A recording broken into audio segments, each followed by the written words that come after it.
Assalamualaikum warahmatullahi wabarakatuh. Saya Gita Marich. Selamat datang di channel saya.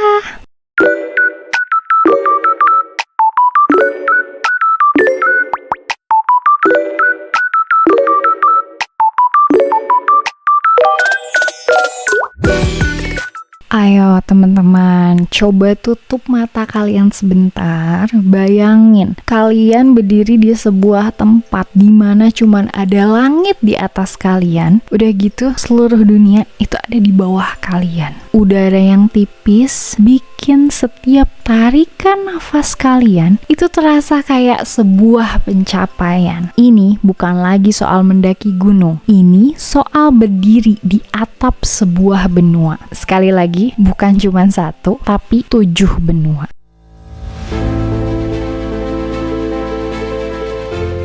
Inilah The Seven Summit. Bukan cuma daftar gunung ya, ini adalah Odyssey.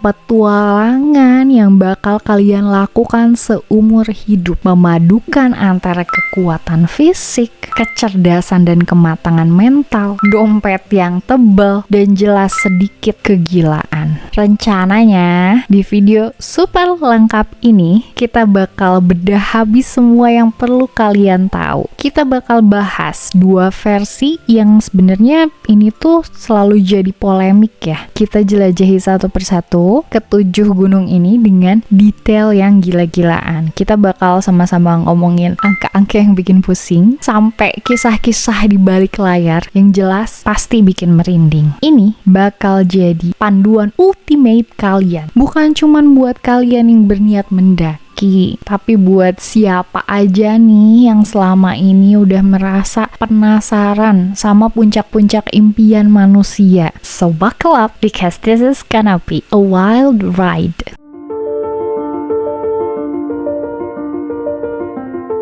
Oke, sebelum kita terjun, belum kita mulai, kita harus paham dulu nih bahwa di Seven Summits ini tuh ada drama paling gede di dunia. Ternyata nggak cuman ada satu list resmi yang publish. Jadi ada dua list dan pilihannya sebenarnya bikin perbedaan yang signifikan banget. Jadi jomplang. Versi yang pertama itu The Bass List. Ini adalah versi Kosciuszko. Dicetuskan oleh Richard Bass. Dia adalah orang pertama yang menyelesaikan Seven Summit. Keren nggak? Dalam list ini, puncak tertinggi untuk benua Australia dia tentukan adalah Gunung Kosciuszko. Tingginya itu adalah 2.228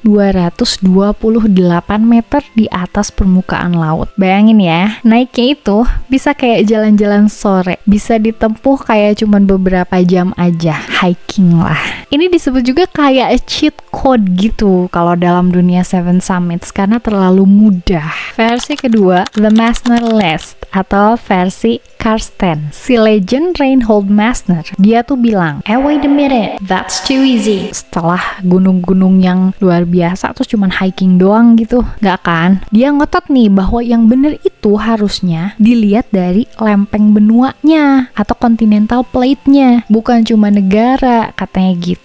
Nah, lempeng Australia ini mencangkup Pulau Papua katanya. Jadi jelas dong, puncak tertingginya adalah puncak Carsten's Pyramid atau puncak Jaya. Jelas ada di Papua, Indonesia, dengan ketinggian 4.884 meter di atas permukaan laut yang adalah 2 kali lipatnya. Dilihat dari tingginya pun kita udah tahu ya, Carsten's ini beast ya. Medannya itu tebing yang hampir vertikal dan jelas butuh skill panjat tebing murni. Jadi mana yang benar nih? Keduanya valid. Tapi di sini versi Messner atau yang Carsten's Pyramid tadi yang dianggap sebagai the challenge sejati lah sama para pendaki hardcore. Coba bayangin aja ya, perbedaan tantangannya itu kayak bedanya kita yang satu naik sepeda keliling komplek, yang satu ikut tur balap sepeda Tour de France gitu. Jomplang banget kan ya? Untuk video ini kita bakal pakai versinya Messner karena lebih seru dan lebih menantang.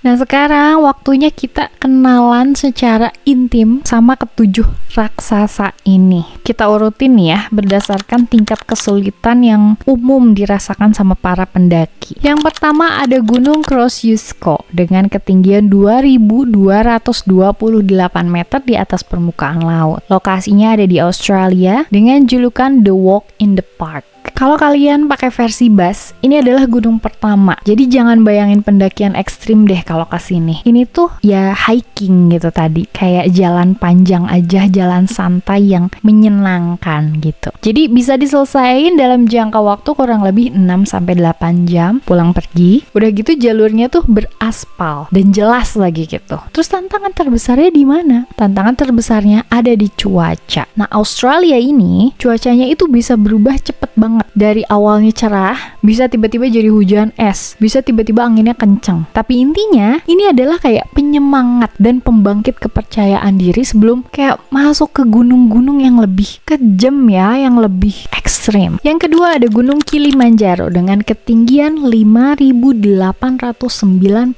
meter di atas permukaan laut. Lokasinya di Afrika dengan julukan The Gentle Giant. Sang atap Afrika ini adalah gunung tertinggi yang bisa didaki hanya dengan berjalan kaki. Jadi tanpa perlu teknik panjat. Tapi jangan salah ya, julukan gentle di sini itu bukan berarti mudah. Yang bikin Kilimanjaro berbahaya itu adalah sickness dan cuaca. Hampir 50% pendaki gagal gara-gara acute mountain sickness atau AMS. Gejalanya gimana? Gejalanya itu pusing luar biasa, terus tiba-tiba mual, pokoknya kayak lagi mabok berat gitu. Makanya mantra ajaib di sini adalah pole-pole atau dibacanya poli-poli yang artinya adalah pelan-pelan. Itu dalam bahasa Swahili. Jadi kalau cepet-cepet bakal pusing kayak tadi. Kalian di sini bakal butuh 6-9 hari untuk aklimatisasi yang baik. Jadi rute terpopulernya itu adalah Lemosho atau Macame. Nah, karena lebih scenic gitu dan punya success rate yang jauh lebih tinggi. Bisa dibilang kalau di gunung ini yang diuji adalah kesabarannya. Selanjutnya ada Gunung Elbrus dengan ketinggian 5.642 meter di atas permukaan laut. Lokasinya di Eropa dengan julukan The Sleeping Ice Dragon. Ini adalah gunung berapi yang udah tidur, puncak tertinggi di Eropa. Jadi secara teknis nggak terlalu rumit. Jadi banyak pendaki yang naik dengan bantuan snowcat atau kayak apa ya, mobil salju gitu. Udah gitu bisa juga pakai kereta gantung. Itu lumayan sih buat ngehemat energi, buat ngehemat tenaga. Tapi tetap nggak bisa meremehkan semua hal yang berkaitan sama gunung, walaupun kelihatannya cetek, kelihatannya nampak mudah, tetap nggak bisa diremehkan ya. Karena tantangan sebenarnya adalah the Russian winter, dimana suhunya itu bisa tiba-tiba anjlok sampai -30 derajat Celcius. Udah gitu, anginnya kenceng banget, hembusannya itu kurang lebih bisa sampai 100 km per jam. Bikin wind chill yang bikin kayak kulit tuh terasa terbakar. Belum lagi crevasse, kayak lubang es gitu, tersembunyi. Itu bisa jadi salah satu ancaman yang mematikan. Nah, Elbrus ini ngajarin kita buat selalu hormat sama unsur cuaca ekstrim. Harus selalu waspada sama kedinginan yang bisa pelan-pelan ngebunuh. Yang selanjutnya ada Gunung Aconcagua dengan ketinggian 6.961 meter di atas permukaan laut. Lokasinya ada di Amerika Selatan dengan julukan The Stone Sentinel. Selamat datang di gunung tertinggi di luar Asia.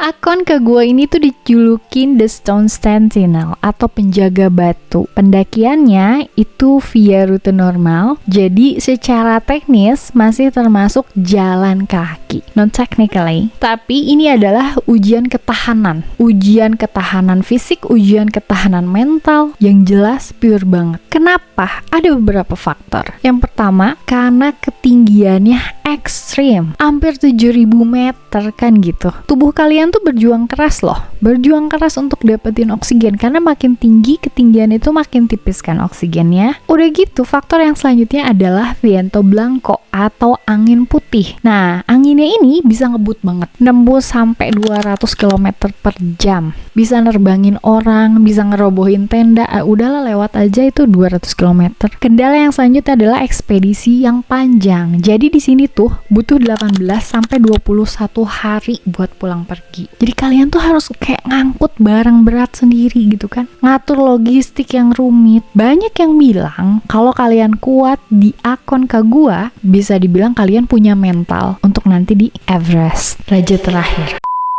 Yang selanjutnya ada puncak Carstensz Pyramid dengan ketinggian 4.884 meter di atas permukaan laut. Lokasinya di Oseania dengan julukan The Sharpest Challenge. Nah, ini dia nih kebanggaan Indonesia ya kan.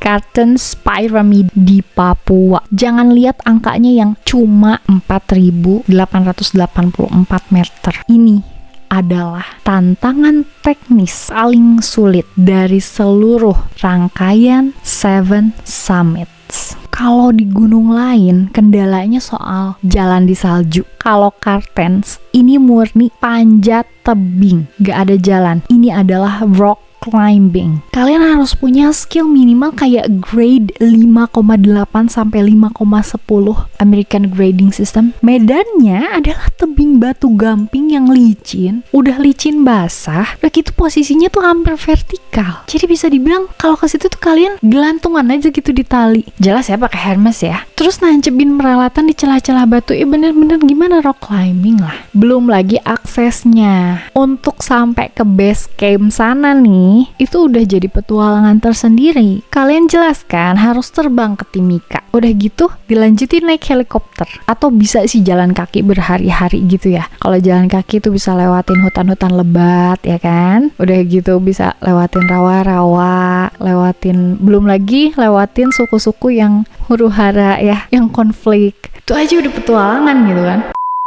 Nah, Carstensz ini ngetes skill kalian. Skillnya gimana? Udah ngetes skill, ngetes otak, ngetes kelincahan, ngetes nyali juga. Wah, udah deh gila, pokoknya ngetes segala-galanya. Sebenarnya belum sampai ke gunungnya aja udah banyak kendalanya ya. Udah banyak banget petualangannya. Ditambah lagi harus mendaki. Combo banget gitu penderitaannya. Yang selanjutnya ada Gunung Denali dengan ketinggian 6.190 meter di atas permukaan laut. Letaknya ada di Amerika Utara dengan julukan The Great One. Denali ini tuh sering disebut-sebut lebih sulit daripada Everest. Kenapa? Karena Denali itu liability terbesar. Faktor-faktornya antara lain lokasi ekstrim. Dia tuh kan letaknya di Alaska ya, deket sama lingkaran Arktik. Artinya suhunya luar biasa dingin. Rata-rata suhu di sana adalah minus 30 derajat Celcius, bahkan bisa tembus sampai minus 60 derajat Celcius. Jelas dengan wind chill. Yang selanjutnya,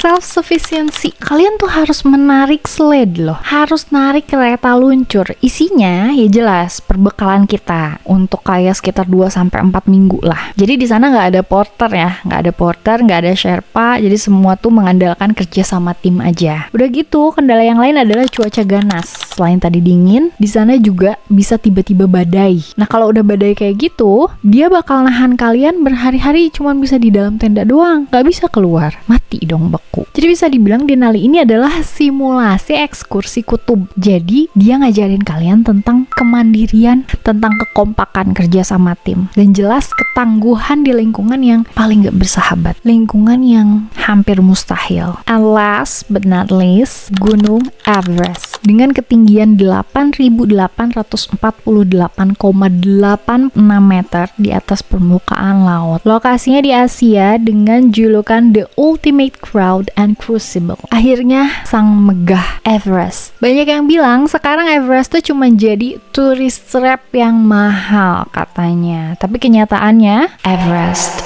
is Everest. Di ketinggian ini, tubuh manusia itu bisa dibilang menuju kematian. Sel-sel mulai mati, otak membengkak, susah terkoneksi, resiko HAPE atau High Altitude Pulmonary Edema, terus HACE, High Altitude Cerebral Edema, tinggi banget sih kemungkinannya. Setiap menit di atas sana itu kayak bonus hidup. Banyak ya tersebar foto antrian di Hillary Step, itu tuh nyata. Jadi nunggu berjam-jam di zona maut itu sama juga kayak meningkatkan resiko frostbite dan kematian yang jelas jadi jauh lebih tinggi. Kalau ke Everest itu harus nyiapin budget 4 miliar rupiah sampai 12 miliar rupiah. Itu buat apa aja? Itu buat permit, buat logistik, buat Sherpa, buat oksigen. Yang jelas ya kayak biaya-biaya operasional lainnya. Kisah horor tentang orang yang sekarat dan dilewatin sama pendaki lain karena summit fever atau obsesi mencapai puncak, obsesi summit itu nyata. Karena bisa dibilang Everest adalah ujian karakter terbesar. Jadi bakal banyak orang-orang yang udah hilang empatinya, ngasih makan terus egonya untuk sampai ke puncak. Everest jadi tempat sampah sama kuburan tertinggi di dunia. Jadi sekarang tuh ya ada regulasi yang jauh lebih ketat buat bawa turun sampah kalian. Karena ya udah terlalu banyak aja gitu di sana. Siapa yang mau beresin ya kan? Masalahnya gitu.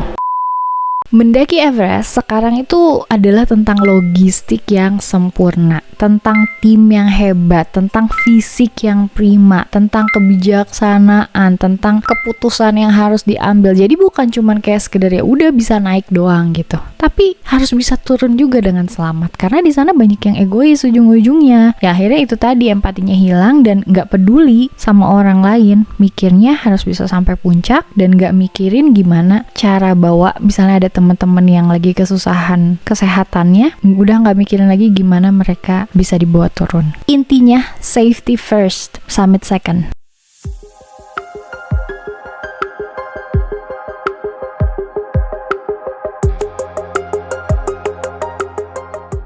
Baiklah, setelah lihat ketujuh monster tadi, monster luar biasa dari 7 benua, sekarang kita bakal kupas angka-angka dan fakta-fakta yang gak kalah bikin merinding. Total biaya untuk 7 summits nih, versi Carstensz. Tadi kan kita bahasnya tentang versi Carstensz ya. Berapa? Itu bisa mencapai 20 miliar rupiah sampai 40 miliar rupiah. Everest sama Vinson, nanti bakal kita bahas, adalah penyumbang paling besar. Ini tuh belum termasuk biaya latihan ya, belum termasuk biaya peralatan yang nggak kalah ultra mahalnya. Rata-rata butuh 5 sampai 10 tahun buat bener-bener nyelesain semua rangkaian 7 summit. Ini tuh termasuk waktu buat nabung, termasuk latihan fisiknya, dan nunggu window cuaca yang pas untuk setiap gunung. Walaupun nanti kenyataan di lapangannya kita nggak tahu ya cuacanya bakal kayak gimana.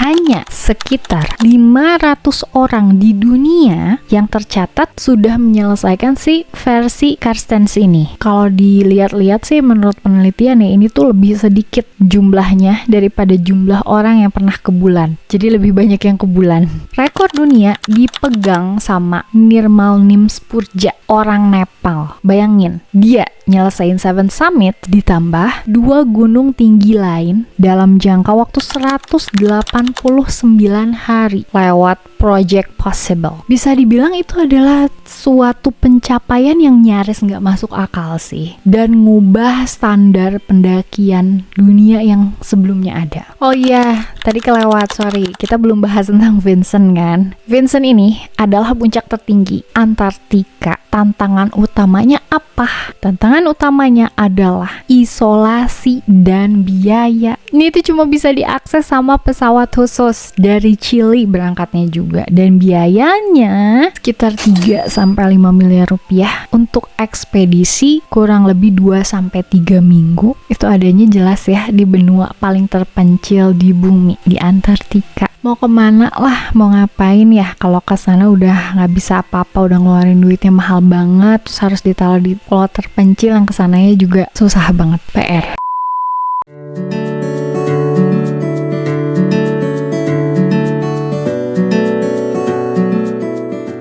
Jadi setelah dengar semua fakta gila yang barusan disampaikan, intinya apa coba? Apa ini cuma buat gaya-gayaan di Instagram, di media sosial? Sombong. Buat sebagian kecil mungkin iya, tapi buat mereka yang serius, Seven Summits ini tuh kayak perjalanan spiritual, hal yang wajib untuk orang-orang yang memang seneng banget mendaki. Seven Summit itu kayak kartu wajib. Setiap gunung yang tadi udah disebutin di Seven Summits itu menurut saya guru ya, kayak Kosciuszko, Kilimanjaro, mereka ngajarin kesabaran, gimana rasanya harus sabar gitu untuk menyelesain. Elbrus, Aconcagua, mereka ngajarin ketahanan dan respect sama alam, karena nggak bisa diprediksi tadi cuacanya, segala hal yang terjadi di situ. Kartens ngajarin kita keahlian dan fokus, harus bijaksana juga. Denali ngajarin kemandirian dan kerja sama tim. Sementara Everest ngajarin kerendahan hati dan membuat keputusan antara hidup dan mati. Gimana bisa bijaksana, lebih memilih untuk stay alive dan nggak mementingkan harus sampai puncak. Bisa dibilang ini kayak metafora juga ya, metafora kehidupan lah yang paling nyata, paling mendekati. Tentang apa? Tentang menetapkan tujuan yang gila, tentang perencanaan yang matang, dan ngambilnya itu harus step by step kan gitu. Harus dari yang mudah dulu, pelan-pelan. Walaupun banyak cobaan, walaupun ada badai yang nggak tahu nih kapan datangnya.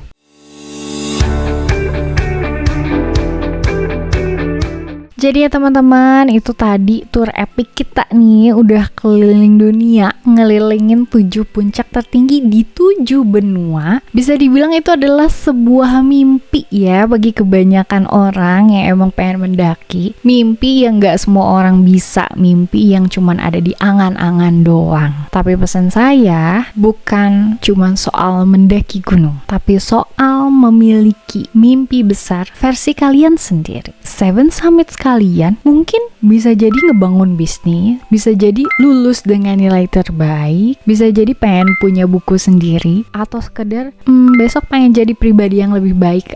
Prinsipnya sama, intinya punya visi buat rencana, berkomitmen, dan jangan pernah nyerah. Kalau menurut kalian video ini menginspirasi kalian, boleh di like, comment, share, subscribe. Makasih banyak buat yang udah nonton video saya kali ini. Jangan lupa jaga terus kesehatan fisik dan kewarasan mental karena itu penting banget. Sampai ketemu di video saya selanjutnya. Saya Gita Maric undur diri. Assalamualaikum warahmatullahi wabarakatuh.